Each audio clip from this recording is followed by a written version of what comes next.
Hello বন্ধুরা, আজকের এই ভিডিওতে আমি আপনাদের মাঝে হোয়াটসঅ্যাপের তিনটা নতুন সেটিংস সম্পর্কে জানিয়ে দেব। যে তিনটা সেটিংস আসলে এই হোয়াটসঅ্যাপ নতুন করে আপডেট দেওয়ার পরে চলে আসছে আমাদের মাঝে। আপনারা হয়তো অনেকেই জানেন না এই সেটিংস তিনটি সম্পর্কে, এর জন্য আপনাদের মাঝে আমি আজকে তুলে ধরবো। তো সম্পূর্ণ ভিডিও জুড়ে থাকবো আমি SM শাহাদাত। তো চলুন ভিডিওটি শুরু করা যাক। তো সর্বপ্রথম আপনারা যেটা করবেন, গুগল প্লে স্টোর থেকে আপনারা এই হোয়াটসঅ্যাপ অ্যাপসটি আপডেট করে নেবেন, যদি না আপডেট দিয়ে রাখেন।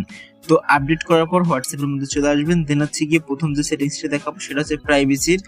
আপনার হোয়াটসঅ্যাপ অ্যাকাউন্টটা বা এই যে অ্যাপসটা রয়েছে এটা কিন্তু স্পেশাল ভাবে আপনি লক করে রাখতে পারবেন।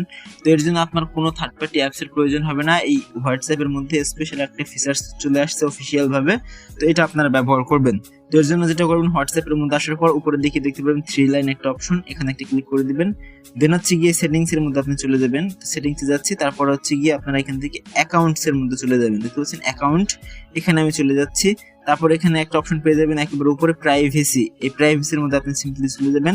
দেন হচ্ছে গিয়ে একেবারে নিচের দিকে চলে আসবেন। তারপর এখানে একটা অপশন পেয়ে যাবেন ফিঙ্গারপ্রিন্ট লক, দেখতে পাচ্ছেন এটা ডিসেবল রয়েছে, এটা আমি এনাবল করব। এখানে একটা ক্লিক করে দিলাম। দেন হচ্ছে গিয়ে এটা আমরা অন করে দেব। এই বাটনটা অন করে দেওয়ার পর এখানে আপনার যে লকটা রয়েছে, ফিঙ্গারপ্রিন্ট হোক, প্যাটার্ন লক হোক অথবা ইন ডিসপ্লে ফিঙ্গারপ্রিন্ট হোক, সেটা আপনি দিয়ে দিবেন। আমি এখানে দিয়ে দিচ্ছি, আমার ফিঙ্গারপ্রিন্টটা দিয়ে দিলাম। অ্যান্ড হচ্ছে কি এখানে কিন্তু দেখতে পাচ্ছেন এনাবল হয়ে গিয়েছে। তো এখন আপনাকে যেটা করতে হবে, এখান থেকে যে ইমিডিয়েটলি এখানে একটা ক্লিক করে দিবেন, কারণ এখানে আমি যখন তখন এটা লক করতে চাচ্ছি, মানে ফোনের ডিসপ্লে লক মানে এটাও লক হয়ে যাবে। তারপর আমার প্যাটার্ন ছাড়া বা আমার কাঙ্ক্ষিত সেই লকটা ছাড়া কিন্তু এটার মধ্যে কেউ প্রবেশ করতে পারবে না হোয়াটসঅ্যাপের মধ্যে। এতে করে আমাদের হোয়াটসঅ্যাপের সিকিউরিটি অনেক গুণ বেড়ে যাবে, কারণ আমাদের পার্সোনাল চ্যাট অন্য মানুষ এখানে দেখবে। তো এটা ছিল প্রথম সেটিংস। এখন হচ্ছে আমাদের 2 নাম্বার সেটিংস। তো 2 নাম্বার সেটিংসটা আমার কাছে খুবই ভালো লেগেছে। এর জন্য আপনি যেটা করবেন, যে কোনো একটা চ্যাট বক্স ওপেন করবেন। ধরেন সাপোজ আমি এই চ্যাট বক্সটা ওপেন করে দিচ্ছি। তারপর এখানে একটা অপশন দেখতে পারবেন, এই যে উপরের দিকে চ্যাট বক্সের মধ্যে কিন্তু আমি চলে আসছি। দেন হচ্ছে কি উপরে যে 3 ডট একটা লাইন দেখতে পারবেন, এই 3 ডট লাইনে একটা ক্লিক করে দিবেন। তো এখানে একটা অপশন পেয়ে যাবেন ডিসঅ্যাপিয়ারিং মেসেজ, এখানে যদি একটা ক্লিক করে দেন তাহলে এখানে আপনাকে যেটা করতে হবে, এখানে কন্টিনিউতে একটা ক্লিক করে দিতে হবে। তো দেওয়ার পরে এখানে কিন্তু 4টা অপশন রয়েছে, 24 ঘন্টা, 7 দিন, 90 দিন এবং অফ, এটা কিন্তু অফ অবস্থায় রয়েছে।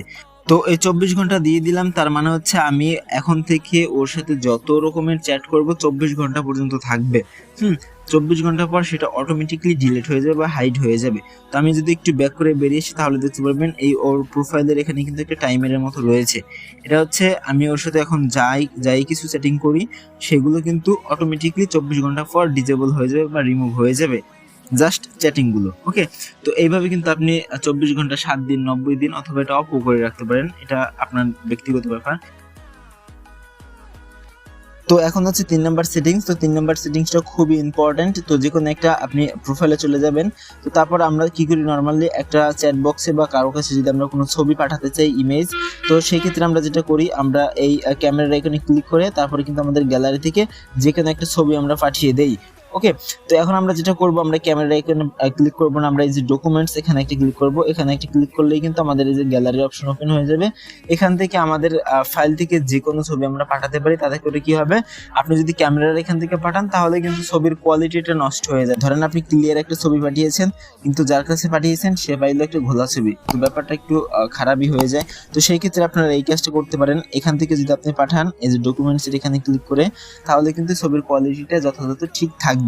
তো এইটাই ছিল 3 নাম্বার সেটিংস। তো এক এক করে আপনাদের মাঝে 3টেই বলে দিলাম।